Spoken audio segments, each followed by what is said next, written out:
आज जो है हरियाणा मांगे हिसाब, इस कार्यक्रम को लेकर राई में हमने पदयात्रा करी है। राई विधानसभा क्षेत्र में लगभग 5 किलोमीटर की हमने पदयात्रा करी सभी साथियों ने मिलकर।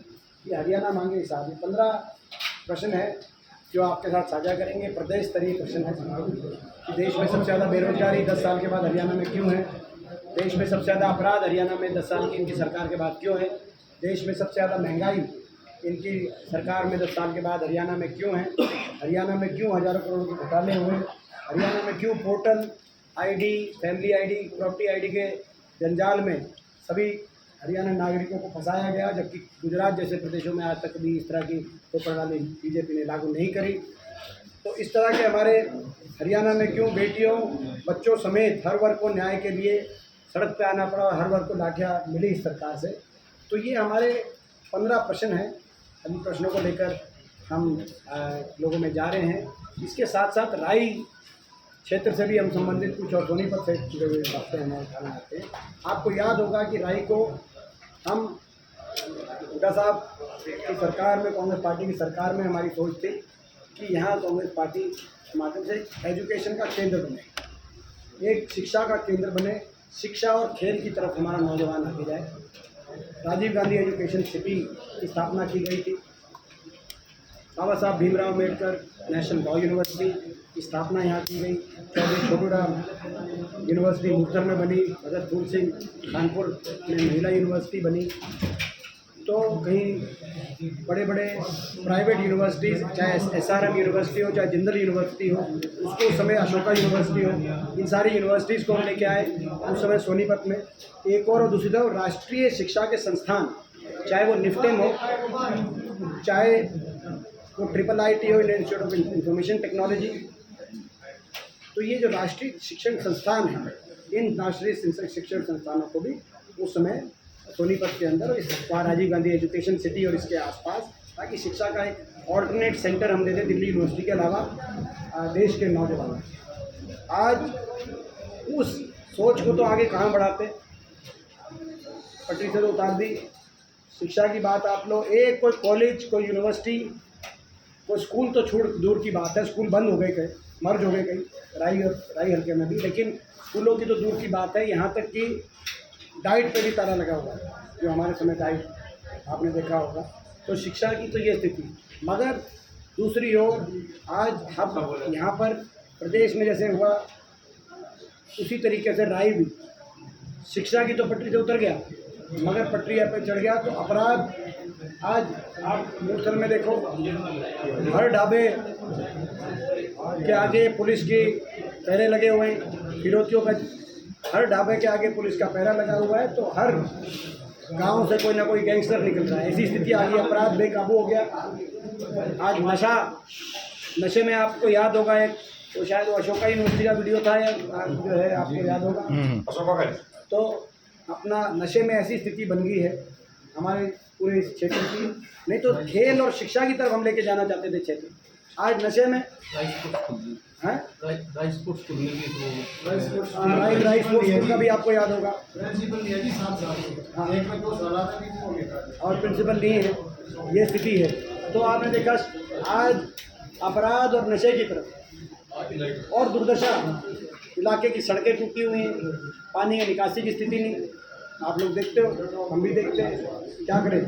और भ्रष्टाचार चरम पे, आज यहाँ पे माइनिंग माफिया पनप गया है। तो माइनिंग माफिया, अभी गृह मंत्री जी आए थे, वो हिसाब की बात कर रहे थे, वो यहाँ पे राई हल्के के माइनिंग माफिया का हिसाब देते गृह मंत्री जी। मैं उनसे ये कहना, लगता है आपको यात्रा आपकी सफल होगी, क्योंकि कहीं ना कहीं गृह मंत्री ने कहा है कि हिसाब हुड्डा साहब आप मांग रहे हैं, जबकि 10 साल का हिसाब हम आपसे, मैं उनसे पूछना चाहता हूँ। उन्होंने कल जिक्र किया, कई बार जिक्र किया, हमारे कांग्रेस के इस कार्यक्रम हरियाणा मांगे हिसाब पे उन्होंने प्रहार किए, और अपने स्वयं के मुख्यमंत्री से ज़्यादा उन्होंने हुड्डा साहब का नाम अपनी भाषण में लिया। तो 10 साल के बाद मैं उनसे ये पूछना चाहता हूँ, अपने काम बताते 10 साल में। जिस सेंट्रल यूनिवर्सिटी में प्रोग्राम था वो भी हमने, हमारे टाइम बनी हुई थी महेंद्रगढ़ की, वो अपने काम बताते हैं और अपने कामों के आधार पर लोगों के बीच में जाते हैं, वो हिसाब देना होता है। लेकिन वो 10 साल के बाद भी कह रहे हैं कि जब कांग्रेस से मांगेंगे और हुड्डा साहब का नाम ले रहे हैं, तो आप अंदाज़ा लगा लीजिए कि उनका कोई उन्होंने काम किया नहीं, केवल हरियाणा वो तो सर 10 सरकार में 10 साल में 45,000 करोड़ रुपए केंद्र सरकार से आया, जबकि बीजेपी की सरकार में 2 लाख से रुपए आया है। तो आप ये बताओ, आप ये थोड़ा सा जानकारी में आपको मैं लाना चाहता हूँ कि उन्होंने जो बताया है, हरियाणा पूरे देश की सरकार का जो बजट है, पूरे देश की सरकार मेरे ख्याल वही आज जो है 40 लाख करोड़ के आसपास का भारत सरकार का टोटल बजट है, ये मैं आपको बताऊँगा। तो एग्जैक्ट फिगर आपके साथ साझा करूँगा, बिल्कुल करेक्ट फिगर आपके साथ साझा करूँगा। तो अब वो ऐसी बात कर रहे हैं, उन्हीं का अगर आंकड़ों की बात वो करना चाहते हैं तो आंकड़ा तो मैंने बता दिया, उन्हीं का गृह मंत्रालय का आंकड़ा है मार्च का कि देश में सबसे ज़्यादा अपराध हरियाणा में। ये केंद्रीय गृह मंत्री जी के मंत्रालय का आंकड़ा, शाह साहब के मंत्रालय का आंकड़ा है मार्च में, नेशनल क्राइम रिपोर्ट ब्यूरो गृह मंत्रालय के अंतर्गत कि देश में सबसे ज़्यादा अपराध दर हरियाणा में है। देश में नंबर 1 पे फिरौती दर, नंबर 1 पे अपहरण दर, नंबर 1 पे डकैती दर, नंबर 2 पे हत्या दर, नंबर 1 पे महिलाओं पे अपराध आज हरियाणा में। तो उन्हीं का आंकड़ा, उनके मंत्रालय का, अगर उनका आंकड़ों की चाहिए तो उसी आंकड़े का जवाब दे दें। सर दीपेंद्र जी, अभी हाल में ही अभी एनकाउंटर शुरू हुए हैं, सोनीपत में भी हुआ, उसके बाद हिसार साइड में भी हुआ, तो इसको कैसे देखते हैं? कानून व्यवस्था सुधार हो पाएगी इससे? ये आपको जानकारी नहीं है शायद, ये पूरी जानकारी आप लेना है इसमें कि हरियाणा तो अपराधियों की शरणास्थली बन गई है। अपराधी दंदनाते हुए दूसरे प्रदेशों में वारदात करने के बाद हरियाणा आ रहे हैं, और हरियाणा की सरकार और हरियाणा की पुलिस इतनी आज विफल साबित होगी कि दूसरे प्रदेशों की पुलिस को आकर हरियाणा में वारदात करनी पड़ रही है। आप जरा चेक करना वो दिल्ली पुलिस ने किया कि किसने किया वो वारदात जो हुई है। हरियाणा पुलिस दावा कर रही है सर, मैंने नहीं कहा वो। दिल्ली पुलिस से आप पूछो, दिल्ली पुलिस सर, आप जो नहीं, आप एक दिल्ली पुलिस का वक्तव्य देखिए, जो डीसीपी जो हैं जो गोयल साहब, आप जिन पे फायरिंग हुई, दिल्ली पुलिस के बाकियों पे जो फायरिंग हुई, आप उनसे पूछिए। देखिए, ये मैं केवल ये कहना चाहता हूँ कि जिन पुलिस वालों पे फायरिंग हुई है आप उनसे भी पूछ लो।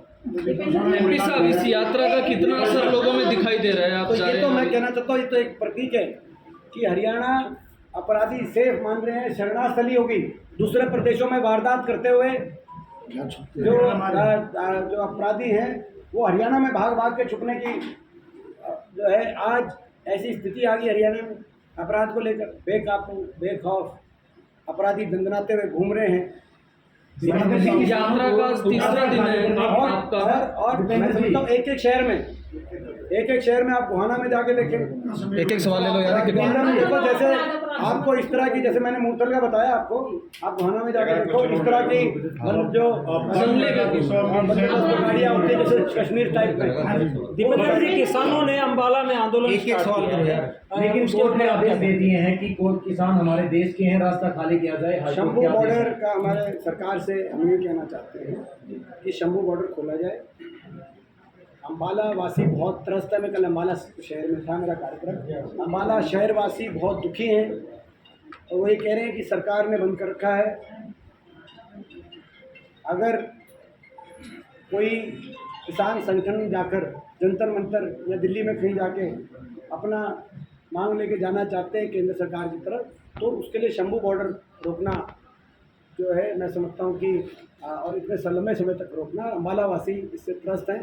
और जब तो अब हाई कोर्ट और सुप्रीम कोर्ट ने ऑर्डर दे दिए तो शंभू बॉर्डर। एमपी साहब, यात्रा का तीसरा दिन आपका है, किस तरह का आपको नजर आ रही चीजें?